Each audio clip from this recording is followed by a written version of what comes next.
मैं भविष्यवाणी ही कर रहा हूँ जो मुझे दिख रहा है।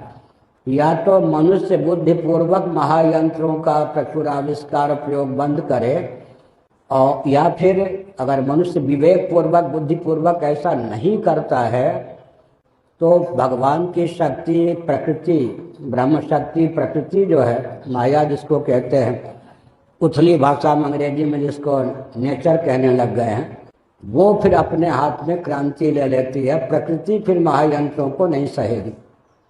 बात गंभीर है, मैं फिर बोलता हूँ, ध्यानपूर्वक सुनिए। श्रीमद् भागवत लीजिए, वेद का शासन था, उसके शासन को चुनौती देने वाले नहीं दिखाई पड़े। बाद में भृगु जी ने चुनौती दी। बहुत गंभीर तथ्य है। श्रीमद् भागवत से क्रांति का स्रोत तो प्रकृति ने क्या किया कि अपने हाथ में नेतृत्व ले लिया। प्रकृति बाहर से जड़ है, अंदर से तो मयाध्यक्षेण प्रकृति श्रूयते सचराचरम हेतुनानेन कौन्तेय जगद विपरिवर्तते मम योनिर्महद् ब्रह्म तस्मिन् गर्भं दधाम्यहम्। भगवान से चेतित प्रकृति चिन्मयी हो जाती है, जैसे आत्म चैतन्य से अधिष्ठित और आत्म चैतन्य के प्रतिफलन से युक्त बुद्धि चिन्मयी हो जाती है। उसी का नाम विज्ञानमय कोश हो जाता है। प्रकृति ने फिर स्वस्थ क्रांति का मार्ग प्रशस्त किया। न रहे बांस न बने बांसुरी, न बने बांसुरी न बजे बांसुरी। दुर्जन लोग जो हैं वेद के शासन काल में सज्जनों के मुख में एक दाना नहीं पहुंचने देते। सज्जन तो भूखे मर रहे हैं, अब मैं इन दुर्जनों को भूखे मारूंगी। नोटों के बंडल तो नहीं खाएंगे, खाएंगे तो अन्न ना।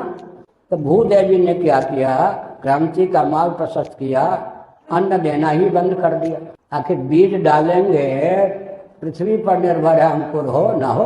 तो सज्जन तो भूखे मर रहे थे, भूदेवी ने क्रांति का मार्ग प्रशस्त किया कि अब दुर्जन भी अन्न के अभाव में बढ़ने लग गए। समझ गए? तो मैंने एक संकेत किया, जब मनुष्य किसी भी स्वस्थ क्रांति को लाने का अवसर प्राप्त होने पर भी हाथ पर हाथ रखकर बैठ जाता है, तो भगवान की शक्ति अपने हाथ में क्या क्रांति का सूत्र संभाल लेती है, बागडोर संभाल लेती है। और एक बहुत विचित्र बात है, प्रकृति जो भगवान की शक्ति है उसके चांटे इतने मजबूत होते हैं जैसे कि रावण जैसे, हिरण्यकश्यप जैसे दुर्दांत अराजक तत्व को भी एक चांटे लग जाए तो होश ठिकाने हो जाते। तो हमने एक संकेत किया कि या तो बुद्धिपूर्वक महायंत्रों का प्रचुर आविष्कार प्रयोग शिथिल किया जाए, नहीं तो प्रकृति अपने हाथ में जब नेतृत्व लेगी तो अमुक अमुक परिस्थिति बनेगी जिसमें सारे महायंत्रों के प्रकल्प विफल हो जाएंगे।